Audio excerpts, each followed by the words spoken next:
علی شیر خدا نے اپنی زندگی ساری 9 سال کی عمر تھی جب کلمہ پڑھا تھا. 9 سال حضور نے سب گھر والوں کی دعوت پکائی اور جب سب لوگ آ گئے سارے خاندان والے تو فرمایا میں اللہ کا نبی ہوں, کون کون میری مدد کرے گا. آپ کو پتہ ہے نا کہ جب مشکل وقت آتا ہے نا یہ تو تب پتہ چلتا ہے نا ساتھ کون چلتا ہے. امیر آدمی ہو نا جس کے پاس 10 کروڑ روپیہ ہو اور وہ اپنے مکان کا تیسرا لینٹر ڈالنے لگے نا, تیسرا, تو سارے بڑے بڑے لوگ آ کے پوچھتے ہیں چودھری صاحب کوئی ضرورت ہوئی تو بتانا, پیسے تو غریب آدمی کی چھت گر جائے تو اسے کوئی بھی نہیں پوچھتا, بلکہ جن سے تعلق ہوتا ہے وہ بھی موبائل بند کر لیتے ہیں. وہ کہتے ہیں اس نے واپس کیسے کر دیں. حضرت مولا علی اس زمانے میں جب شام سون گیا سب کو, حضور نے فرمایا کون کون میرے ساتھ چلے گا. روٹی بھی کھا لی, گھر بھی آ گئے, صادق اور امین بھی کہہ دیا, جب کا چلے گا کون کون, چپ کر گئے.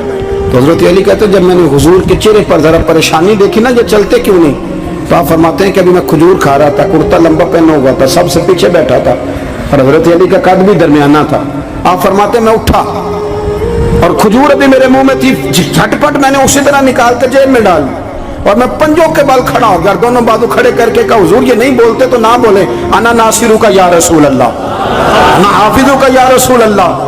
حضور آپ جہاں جہاں کہیں گے علی آپ کا مددگار بنے گا, دین کی مدد کرے گا, اور اگر آپ تک کوئی آئے گا تو علی آپ کی حفاظت کرے گا. 9 سال کی عمر میں چلے علی دین کی نوکری پہ. پھر بدر میں بھی پہلی صف میں, احد میں بھی پہلی صف میں, خندق میں بھی پہلی صف میں. ایک جنگ میں حضور نے کہا علی تو رہ جا, اس دفعہ رہ جا, تو عرض کی رو پڑے حضرت علی, دلیر آدمی تھے, رو پڑے. کہنے لگے حضور آپ مجھے بچوں اور عورتوں کے پاس چھوڑ کے جا رہے ہیں, حضور مجھے لے چلے, میں میدان کا زندگی ساری گزار دی, ساری زندگی گزار دی. اپنے زمانے میں آپس کا اختلاف بھی دیکھا, ساری زندگی شیر خدا نے دین کو دے دی. کوفے کی جامع مسجد میں 21 رمضان کو جب حضرت علی کو خنجر لگا نا, تو تاریخ میں جملہ محفوظ ہے, خنجر لگا نا جب 9 سال کی عمر میں یاری لگائی, 63 سال عمر ہو گئی, جب خنجر لگا تو کہنے لگا فزت برب الکعبہ, مجھے رب کعبہ کی قسم آج کامیاب ہو گیا ہوں. پانی پرن سہیلیاں تے رنگا رنگ کڑے, اسی پریا اس دا جانیے جس دا توڑ چڑھے. کہا دیکھو بھئی میں آج کامیاب ہو گیا, میں کامیاب ہو گیا. وہ جو میں نے کہا تھا حضور میں ساتھ رہوں گا, تو لے سجنا سا توڑ میں بھائی, جان دیتی راہ تیرے دے دیا, ہر چیز دین کو دے دی. کون سی پراپرٹی چھوڑ کے گئے پیچھے, کون سا نظام بنا کے گئے. امام حسن بھی شہید ہوئے, پتہ ہے آپ کو, امام حسن کا بھی دن منانا چاہیے کہ نہیں. ان کے یوم وصال پہ بھی کچھ جلسہ کر لیا کرو, بڑے ہیں امام حسین سے. ادھر سارا زمانہ چلتا ہے ادھر چل پڑتے ہو. حدیث میں جہاں جہاں نام آیا نا پہلا امام حسن کا ہے, دوسرا امام حسین کا ہے, اور امام حسین کے اپنے جملے ہیں. فرماتے ہیں میرا بھائی نہیں میرا امام بھی ہے, میرا امام بھی ہے. اور فرمایا کرتے تھے میں نے بڑی چیزیں اس حسن سے سیکھی ہیں, جو انہوں نے سیکھا ایک بتاؤں اس میں سے. کچھ لوگ تھکے ہیں آپ میں سے, حالانکہ میں تو زیادہ سفر کر کے آیا ہوں. عرض کروں جو انہوں نے سیکھا ہے, سنو. امام حسین خود بتاتے ہیں, فرماتے ہیں کہ اب میرے بھائی نا امام حسن اپنی ایک بیوی کو طلاق دینا چاہتے تھے, اختلاف شدید ہو گیا, بات طلاق تک آ گئی. مجھے پتہ چلا تو میں پہنچا, میں نے کہا بھائی جان کیا اختلاف ہے بھابھی سے, سنا طلاق دینے لگے. فرمایا ہاں طلاق دے دوں گا. چلی گئی میں کے, فرمایا بتائیں غلطی کیا, کیوں دے رہے ہیں. تو امام حسن فرمانے لگے حسین آپ نے قرآن نہیں پڑھا. میں نے کہا جی پڑھا ہے, بتائیں. کہنے لگے اللہ فرماتا ہے ہن لباس لکم وانتم لباس لہن, مرد عورتوں کا لباس ہے, عورتیں مردوں کا لباس ہے. فرمایا میری بیوی میں کوئی کمزوری ہوگی تو میں پردہ ڈالوں گا کہ دنیا کو بتاؤں گا.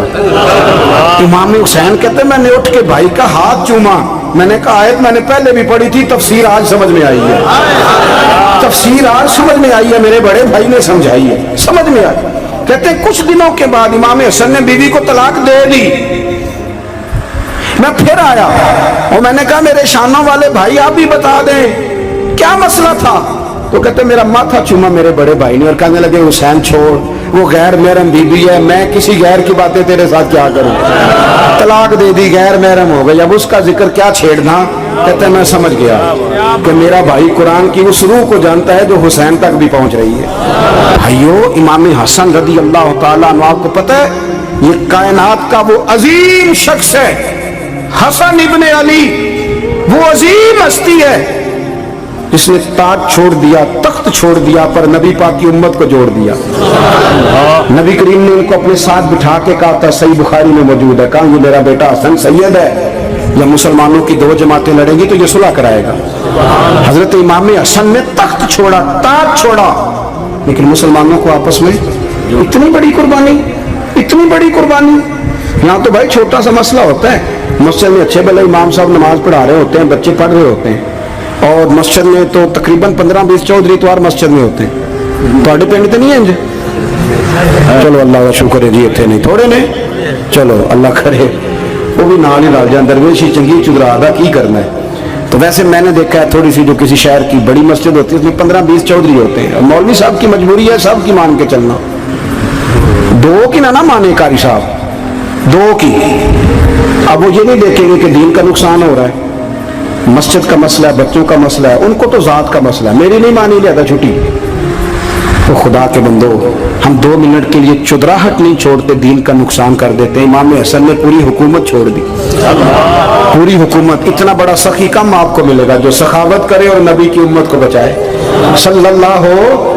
یہ بات بیان نہیں ہوتی، اکثر نہیں ہوتی، شاید پورے کربلا میں آپ نے نہ سنی ہو، اللہ ماشاءاللہ۔ اس کو سمجھے امام حسن۔ اور پھر مزے کی بات، امام حسن بھی شہید ہوئے، انہیں زہر دیا گیا، اور جب وہ شدید بیمار ہو گئے نا، زہر اثر کر گیا، تو امام حسین آئے، بڑے پریشان ہوئے، رو پڑے، کہنے لگے بھائی مجھے بتاؤ کس نے زہر دیا؟ تو امام حسن کہنے لگے حسین مجھے شک ہے ایک شخص پر، لیکن شک ہے بھائی، اگر صرف شک ہے تو میں کسی بے گناہ کو بدنام کیسے کر دوں، تمہیں کیسے نام بتا دوں؟ یہ نامعلوم پرچے کراتے نہیں ہم روز ہی، روز نامعلوم پرچے، جس پہ دشمنی ہے اس کا نام لکھا دو، ختم ہو گئی بات۔ امام حسن کی تربیت ہے، فرمانے لگے جس پر مجھے شک ہے اس کا نام بتا دوں، تو اگر وہ نہیں تو بے گناہ کا ذکر کیسے کر دوں؟ تو امام حسین فرمانے لگے بھائی جان اگر وہی ہوا تو آپ فرمانے لگے اگر وہی ہوا نا تو حسین پھر بھی تو چھوڑ دے، میں نے رب کے سپرد کر دیا، اللہ بہترین انتقام لینے والا ہے۔ اللہ اتنا بڑا حوصلہ سیدہ کے بیٹے کا، شیر کے بیٹے کا، شیروں جیسا کلیجہ، اتنا دل دریا سمندروں ڈونگے، کون دلاں دیاں جانے۔ او بھائی تھوڑا حوصلہ کر، جتن تے ہر کوئی کھیڈے، تو ہارن کھیڈ فقیرہ، اور جتن دا مل کونڈی پیندی، ہارن دا مل ہیرا۔ اور کہیں بیک بھی تو ہو نا، کہیں تو درگزر بھی تو کرنا، کہ ہر جگہ چھا کے رہنا، ہر جگہ چھا کے رہنا۔ میرے ایک سنگی ہیں، آپ کو پتہ یہ جو اسٹیج پہ بیٹھنے والے لوگ ہوتے ہیں نا، یہاں تو اچھے اچھے لوگ بیٹھے ہیں میری طرح کے وہ لوگ، جو اسٹیج پہ بیٹھنے کا عادی ہو جاتا ہے وہ نیچے بیچارہ بیٹھ بھی نہیں سکتا، کوئی مسئلہ ہو جاتا ہے۔ میں اکثر کہتا ہوں کہ کبھی نیچے بیٹھ کے تو دیکھو کیا فرج ہوتا ہے۔ اگر کسی بندے کی کوئی شان ہے تو وہ جو سب سے پیچھے بیٹھا ہے اس کی شان ویسی کی ویسی ہے، کوئی کمی آ جائے گی؟ کچھ بھی نہیں۔ مجھے ذاتی طور پر دیانتداری سے کہتا ہوں، مسجد میں بیٹھا ہوں، جب میرے آنے پہ لوگ نعرے لگاتے ہیں مجھے تکلیف ہوتی ہے۔ میں کہتا ہوں یار نبی پاک کی نعت چل رہی تھی، اس کا ادب زیادہ ہے یا اجمل قادری کا ادب زیادہ ہے؟ چھوڑیں آپ، جو آیا ہے وہ بیٹھ جائے گا، ختم ہو گئی بات۔ اور ویسے بھی جو لوگ جلسوں کے لیے محنت کرتے ہیں نا، بشارے اشتہار لگاتے ہیں، مسجد کی صفائی کرتے ہیں، جو لنگر پکاتے ہیں، وہ تو اسٹیج پہ آتے نہیں، حالانکہ زیادہ ثواب تو ان کو ملتا ہے، وہ تو پیچھے چھپے ہوتے ہیں۔ میں کئی دفعہ مجھے پتہ چل جائے نا اس کارکن نے زیادہ کام کیا اس جلسے کے لیے، تو میں اس کے کام میں کہتا ہوں میرے لیے بھی دعا کری، اس لیے کہ تو نے محنت کی ہے، تیرا اجر اور ہے۔ ہم تو شام سے آئے بیٹھے اور چھٹی کر گئے۔ بھائی تھوڑا پیچھے بھی دیکھیں، نبی کریم کے پورے خاندان کی قربانیاں، پورے خاندان۔ دوپہر کو کھانا نہ پکا ہو تو ہمارے بچے موبائل توڑ دیتے ہیں، اور شام کو مرضی کا نہ پکا ہو تو واک آؤٹ کر جاتے ہیں، کہتے ہیں لے پیسے پھر برگر لے آئیے، میری مرضی کا نہیں پکا۔ سیدہ فرماتی ہیں میرے گھر میں مہینہ چولہا نہیں جلا، مہینہ چولہا۔ 3 روزے رکھے سیدہ فاطمہ نے، مولا علی نے، امام حسن نے، امام حسین نے، اور تینوں دن افطار کے وقت فقیر مانگنے آ گیا تو کھانا وہاں دے دیا۔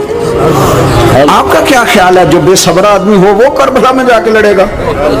جس کو عادت ہی نہ ہو بچپن سے ٹھہرنے کی وہ لڑے گا؟ جو ذرا سی بات پہ ڈگمگا جاتا وہ لڑے گا؟ اسٹیج پہ نہیں بٹھایا تو لڑ پڑے وہ لڑے گا؟ او خدا کے بندو، بڑا حوصلہ چاہیے، بڑا ظرف چاہیے۔ امام علی مقام کا ایک قد ہے، ان کا ایک وقار ہے، ان کا ایک حسن ہے۔ امام حسین رضی اللہ تعالیٰ عنہ نے 25 حج کیے مدینے سے مکے پیدل جا کے،